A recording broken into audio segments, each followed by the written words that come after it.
Sorry, I have to write mine down. How about another nice big round of applause for Lauren? That was great.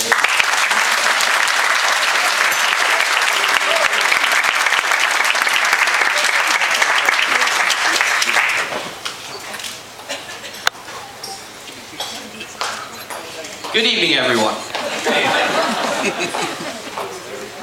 Good evening. Kids at school, I would say it again. Good evening, everyone.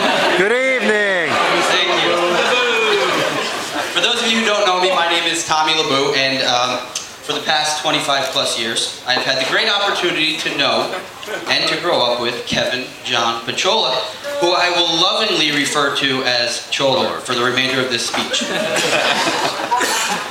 I can't begin to tell you how touched I really was when Chola and Taryn asked me to be the best man on this, the most important day of their lives. You guys really do look great today. Taryn, you're a beautiful, beautiful bride. And Kevin, you look very nice tonight too. I was going to insert a joke here about his gray hair, and I decided against it, so I'm not going to do that. I would like to take an opportunity, though, to make sure I thank the host for the evening on behalf of everyone here tonight. So to Mr. and Mrs. Bruscia, I say thank you for all of your hospitality. It's been a pleasure getting to know the two of you, especially over the last couple of days, so thank you.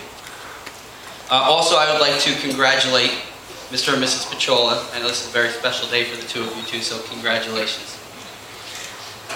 Anyway, when Kevin asked me to be his best man, I thought for a while. I said, best man, what does that really mean? And after some thinking, I came to the realization that being the best man carries many responsibilities.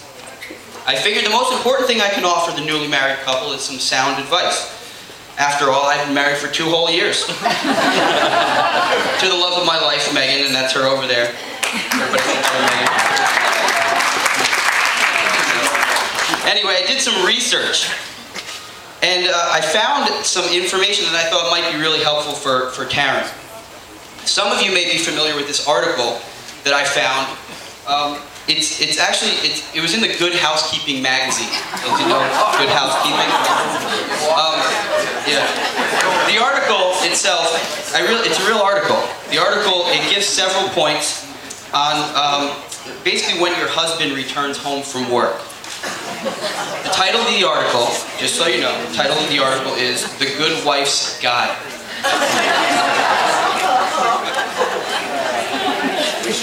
Oh yeah.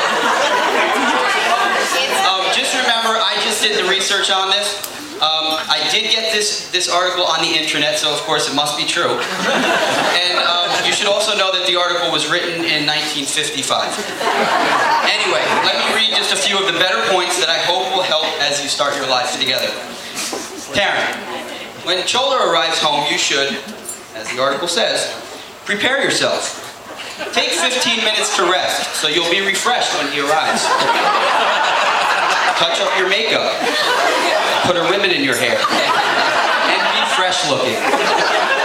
Also, don't complain if he's late home for dinner, or even if he stays out all night. Count this as minor compared to what he might have gone through that day. My personal favorite one, listen to him. You may have a dozen important things to tell him, but the moment of his arrival is not the time. Let him talk first. Remember, his topics of conversation are more important than yours. Again, just what the research says. And lastly, don't ask him any questions about, don't ask him questions about his actions or question his judgment. Remember, he is the master of the house, and as much will exercise his will with fairness and truthfulness. You have no right to question him. A good wife always knows her place. You can all see this later on. Now, of course it was. Now, Chola, here's my advice for you. The only way I could see how the advice for Taryn would be was by conducting my own action research project at home. So, a couple of weeks ago, I asked Megan if she wouldn't mind following the good, wife's guide. And let me tell you, when dealing with a pregnant woman, this was not a good idea.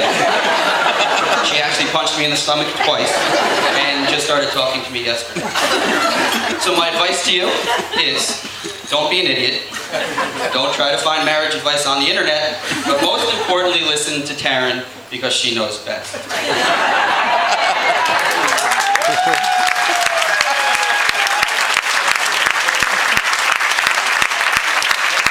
All kidding aside, I am so happy for the two of you. You are a perfect couple on a very perfect day, surrounded by so many people here who care so much about the both of you. If everyone will please raise their glasses. I wish you all the happiness life has to offer. Always know that the people in this room will be there for you whenever you need us. We all love you both very, very much. To Kevin and Taryn. Salute. Let's have a nice round of applause for both Lauren and Tom.